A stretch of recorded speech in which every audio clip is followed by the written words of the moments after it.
বাংলার নন্দীগ্রাম থেকে তামিলনাড়ুর তিরুচিরাপল্লী, দুই রাজ্যের রাজনীতি কি এবার এক অদ্ভুত স্রোতে বাধা পড়তে চলেছে? একদিকে মমতা বন্দ্যোপাধ্যায়, যিনি নন্দীগ্রামের হারের পর ক্ষত আজও ভুলতে পারেননি। অন্যদিকে এম.কে. স্ট্যালিন, যিনি রাজনৈতিকভাবে বড় ধাক্কা খাওয়ার পর আবারও বিধানসভায় ফেরার রাস্তা খুঁজছেন। আর এই দুই রাজনৈতিক সমীকরণের মাঝখানে উঠে আসছে এক নতুন নাম, থলপতি বিজয়। প্রশ্ন উঠছে, দক্ষিণ ভারতের এই নতুন শক্তি কেন্দ্র কি এখন শুধু তামিল রাজনীতির নয়, জাতীয় বিরোধী রাজনীতিরও অন্যতম কেন্দ্রবিন্দু হয়ে উঠেছেন? কারণ রাজনৈতিক করিডোরে এখন জোর গুঞ্জন, মমতা বন্দ্যোপাধ্যায় নাকি নিজেই থালাপতি বিজয়ের কাছে বিশেষ আবেদন জানিয়েছেন, যাতে এম.কে. স্ট্যালিনের জন্য উপনির্বাচনের রাস্তা সহজ হয়। আর ঠিক এই একই সময়ে বাংলার নন্দীগ্রামে আবারও হুঙ্কার দিচ্ছেন মমতা। যে নন্দীগ্রামে তাকে হারিয়ে রাজনৈতিক ইতিহাস তৈরি করেছিলেন শুভেন্দু অধিকারী, সেই নন্দীগ্রাম থেকেই কি এবার প্রত্যাবর্তনের মঞ্চ তৈরি করতে চাইছেন তৃণমূল নেত্রী? তাহলে কি 2021-এর সেই বিতর্কিত লড়াইয়ের দ্বিতীয় অধ্যায় শুরু হতে চলেছে? আর যদি সত্যিই তা হয়, তাহলে কি বাংলার রাজনীতি আবারও উত্তপ্ত সংঘর্ষের দিকে এগোবে? কেন স্ট্যালিন এখন থলপতি বিজয়ের সাহায্য চাইছেন? কেন মমতা সেই আলোচনায় গুরুত্বপূর্ণ সেতু হয়ে উঠেছেন? আর কেন নন্দীগ্রাম আবারও জাতীয় রাজনীতির কেন্দ্রবিন্দুতে উঠে আসছে, সেই বিষয়ে আমরা বিশ্লেষণ করব। আসলে তামিলনাড়ু ও বাংলায় একই ধরনের রাজনৈতিক পরিস্থিতি তৈরি হয়েছে। দুই রাজ্যের দুই মুখ্যমন্ত্রী থালাপতি বিজয় এবং শুভেন্দু অধিকারী দুজনেই দুটি করে আসনে নির্বাচনে লড়েছিলেন এবং দুজনেই দুই আসনেই জয় পেয়েছিলেন। ফলে নিয়ম অনুযায়ী একটি করে আসন ছাড়তে হচ্ছে। আর সেই কারণেই এখন দুই রাজ্যেই উপনির্বাচনের উত্তাপ। তামিলনাড়ুতে প্রাক্তন মুখ্যমন্ত্রী তথা ডিএমকে প্রধান এম.কে. স্ট্যালিন আবার বিধানসভায় ফিরতে চান, কারণ নির্বাচনে তিনি বড় ধাক্কা খেয়েছিলেন। অন্যদিকে থালাপতি বিজয় তার একটি আসন ছেড়ে দিচ্ছেন, সেই আসনে স্ট্যালিন প্রার্থী হতে চান। কিন্তু তার ভয়, যদি থালাপতি বিজয় নিজে প্রার্থী দেন তাহলে পরিস্থিতি ভয়ঙ্কর কঠিন হয়ে যাবে, কারণ ওই আসনে টিভিকের দাপট এখন সবচেয়ে বেশি।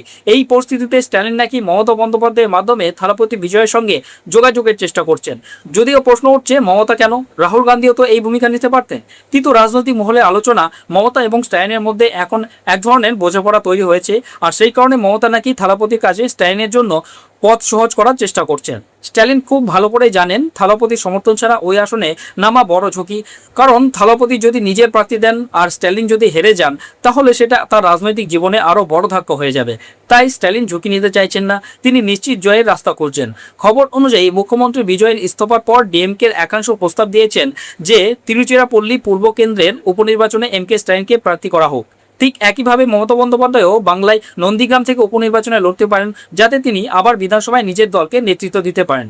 উল্লেখ্য, এই নন্দীগ্রামে শুভেন্দু অধিকারী মমতা বন্দ্যোপাধ্যায়কে হারিয়েছিলেন। সেই নির্বাচন নিয়ে প্রবল বিতর্ক হয়েছিল।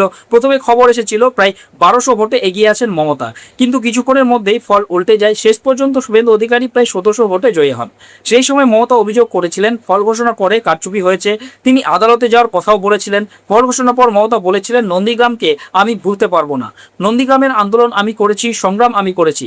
একই সঙ্গে তিনি নির্বাচন কমিশনের বিরুদ্ধেও তোপ দেগে অভিযোগ করেছিলেন যে নির্বাচন কমিশন বিজেপির মুখপাত্রের মতো আচরণ করছে।